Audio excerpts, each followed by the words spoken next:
right, another element of Aikido application that's overlooked sometimes in terms of its utility is something that comes in at the end of the 17, or the randori no kata, what Mr. Tomiki called hiki-otoshi. In the hiki-otoshi form, there's a wide variety of expressions of it, and basically what you see is an extension down the line as the man's attacking. In some way, shape, or form, we have a control, and then this extension into a drop. Otoshi is the dropping, and the hiki is coming through that elbow.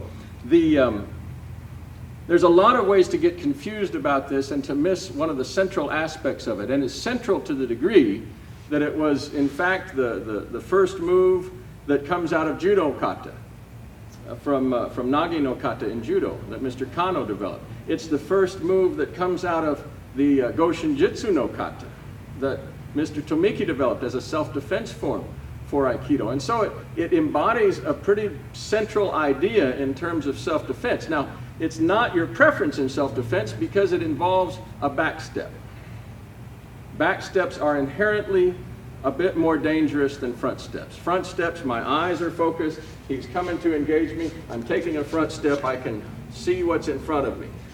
And I can operate in this sphere with less hazard. If I'm going to engage in a back step, it's always more hazardous. As I'm engaging, he's coming in and I take this back step. I'm cool as long as, you know, there's not a child's toy right there, or a curb, or a dog, or a cat, or, you know, a slippery spot on the floor, or a curb, or an object, or a person. That back step is extremely useful, but it is more hazardous, and we do need to account for that. We shouldn't make it too central in our thinking for self-defense because it does always carry that hazard. That being said, it's still remarkably useful. The initial move in Nagi no Kata, as the man steps forward to lay his hands on us, we extend him and stretch him out like that. We extend him, stretch him out, and drop into Uki-otoshi. I didn't do the dropping portion. I'm just lazy that way. But basically, the extension of that step into a back step, so as his foot takes off, my foot takes off with it, and his foot lands, my foot continues to travel, so the transfer of energy goes from my center to his, and his body topples over a point in space. Very simple. Doesn't mean it's easy. There is a little shortcut to it that I'll talk about in a second, but it's the exact same principle of throwing that we have going on in hiki-otoshi. So however you like to do your hiki-otoshi, perhaps like this, as a beginning, a preliminary action, nice control mechanisms, or there are other forms where people do hiki-otoshi and they just sort of reach in like this and don't have all this extra turning or coiling. That's fine too. However you like to get situated in relation to his wrist, the thing that's doing the throw, the thing that's activating the throw, is a form of uki-otoshi, of extension through space, of that same principle that we see from the Goshin Jitsu and from Nagi no Kata. It's that same extension. His foot takes off, my foot takes off with it, my foot lands after his, and down he goes. Now there's one way to apply this that's very interesting to me, and I just started playing with this past year, which is that rather than consciously stretch my stepping leg, I can do another activity with it to accomplish that stretching activity that's even tougher for him to accommodate, tougher for uke to feel coming on. Because if I get a little exuberant or ahead of him, as he stretches and I stretch, he can feel that happening, he can dampen it down and just come right on top of me, he can come kill me.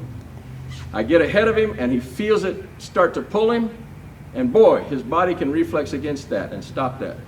So it behooves me to do this as subtly as possible. A form of this that I find particularly subtle and interesting is if I take off with him, we're just going to walk back and forth with one step. I take off with him, my foot lands. I feel when my foot is landing. And as my foot is about to land, I open my hip. Now, I did not decide to stretch my step back at all. All I did was open the hip. I took the pivot at the hip socket and rotated it out, the whole leg. So I'm waiting, my foot is about to land right there. And as this foot's about to land, my hip opens, boom, like this. I did it early so you could see better, but basically just as the foot's about to hit, the hip springs open like a child's spring toy. Boing, and right there, boing. It automatically stretches the step, and it places an enormous problem into his body because it's too late to react to it. His body gives a little jerk. You see him bop up and down a little bit, and then I don't know if you can do anything about it. Can you stop it? Yeah, he tried. It was a good try too.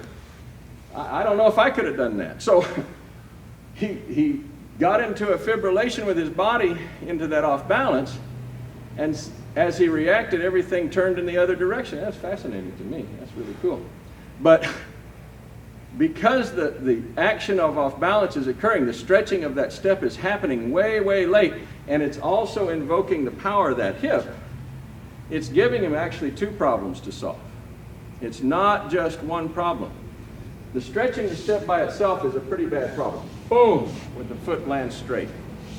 The stretching of the foot and adding the dropping function is a pretty bad problem too, because that adds a second vector. It adds a second line of force that his body has to account for. And so the expression of doing it with a dropping function, dropping to the knee, is a really powerful, useful tool. And you should definitely learn to accommodate that in your repertoire. Opening the hip is basically doing the same job for you.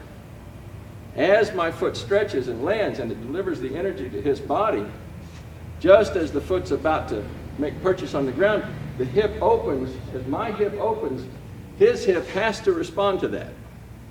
Has no choice. It's built around a set of reflexes in the mirroring system of our neurological makeup, that when we're dancing with somebody and they open a hip, our hip has to go with. They can move their arms around. We can be in contact with each other, moving arms around kind of randomly, and we can get very chaotic with that. But human beings in connection, if his hip opens, go ahead, open your hip. My hip has to do a parallel job or fall down. What are we doing? As his body is stretched into space, my hip opens and his hip starts to get invoked right there. He can try to stop it, and when he does, he gets that little hop, and his metatarsal reflex kicks in, and he gets that little bobble that we saw. But there's no not doing it. There's no conscious decision to say, oh, well, I just won't open my hip. Try not to. Over they go, like magic. Pretty fun. So the opening of the hip function is taking the place of the dropping function. And it's working on him in a very subtle way that few people really understand much. When the shoulders are engaged in particular ways and the hips are engaged in particular ways, the other person you're in contact with, their nervous system has to start reflecting that, or it goes into catastrophe. Sometimes the reflection is the catastrophe. And so that's what we're seeing right here. But it also tells me that Hiki-otoshi, like Sumi-otoshi before it, Hiki-otoshi has a fairly central place in our understanding of off balance and throwing that we don't often appreciate completely. And the addition of the hip action versus the dropping action just gives us another outlet or another expression of that same possibility. So, thank you.